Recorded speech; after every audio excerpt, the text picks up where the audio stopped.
It was the day the Minister of Education was dragged from his car, beaten by masked men in broad daylight, and paraded through the Capitol as cameras rolled and the crowd chanted like it was a festival. His crime? Refusing to approve a budget inflated with imaginary schools and ghost teachers. He was later declared missing. His body has never been found. That was the moment it became clear, the asylum wasn't just taken over, the inmates were running it.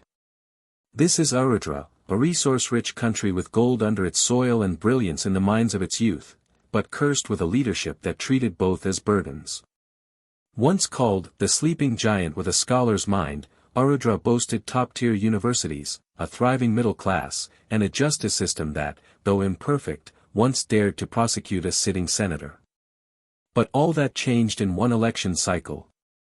In what historians now call the silent coup of sanity, a wave of unqualified, unlettered, and morally bankrupt candidates swept into power, not through merit or reform, but brute force, propaganda, and weaponized poverty. The educated? Silenced. The principled? Hunted. The hopeful? Disappeared. It started subtly. A new president, General Rukobaka, a former military man with no formal education beyond combat manuals, won the presidency on a platform of restoring Arudra's soul.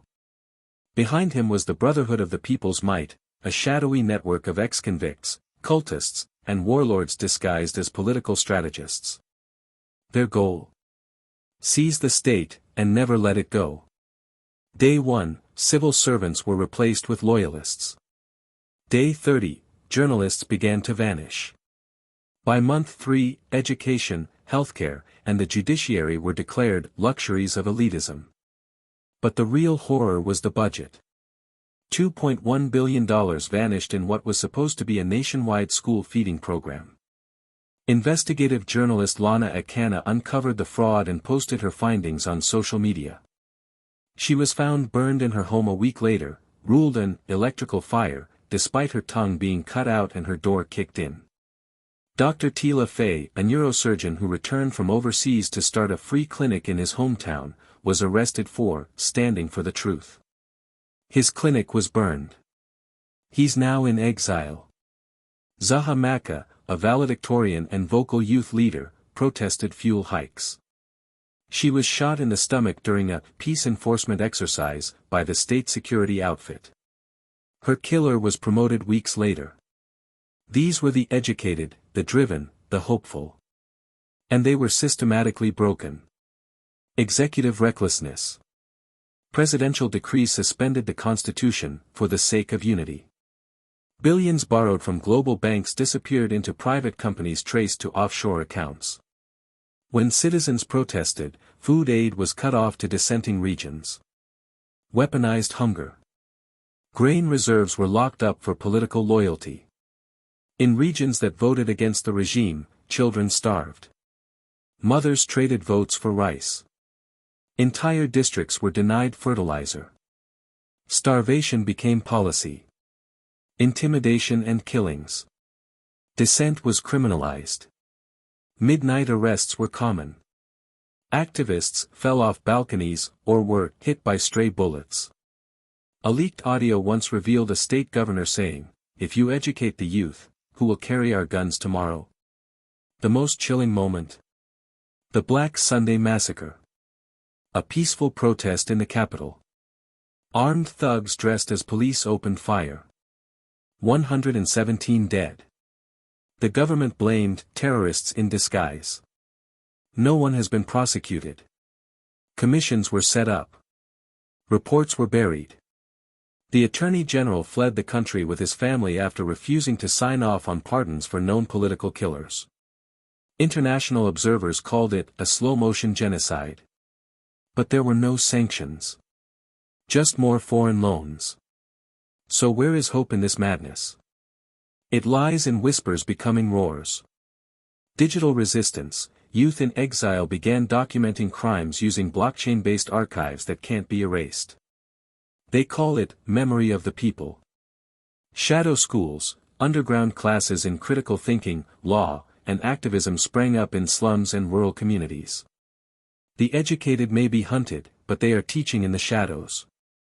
Silent saboteurs, disillusioned insiders, judges, police officers, even military, leak documents, reroute funds, and protect whistleblowers. Mass civil disobedience, a movement codenamed Operation Unchain, is spreading, refusing to pay corrupt taxes, staging flash protests, and crashing government servers with digital overload. Real change begins not in riots, but in organized defiance, in teaching the truth, in starving the beast of its lifeblood, fear. In Arudra, the line between madness and governance blurred. The asylum did not fall by accident, it was gifted by a people too weary to fight, too hungry to hope. But madness, no matter how loud, is afraid of memory. It fears records. It fears stories. It fears a generation that remembers what normal looked like. Because once the people remember, they can resist. And once they resist, they can reclaim. This is not fiction. This is not distant. This is now. This is how democracies die, not with tanks in the street, but with the insane calling the shots, and the sane too afraid to speak. Let the silence end here. Let the truth begin with you. If this story shook you, it's because deep down, you know it's not just a story. It's a reflection. A warning. A mirror held up to any nation where silence has become survival and truth is treated like treason. But it doesn't have to stay this way. Here's what you can do. 1. Speak up, share this story. Don't let the truth die in whispers. Use your voice, your platform, no matter how small, to keep the conversation alive. 2. Stay informed, read, question, investigate. Don't just believe headlines, understand the systems behind them. A people who knows their history can't be easily fooled again. 3. Support whistleblowers and independent media, the truth-tellers are under attack. Help them stay alive and loud. Your donation, your repost, your word of mouth could be the lifeline they need. 4. Resist legally, organize locally, join civic groups. Build safe spaces for political education. Push for reform in your community. Big change starts in small rooms. 5. Vote wisely, defend your vote, never trade your future for a bag of rice or empty promises.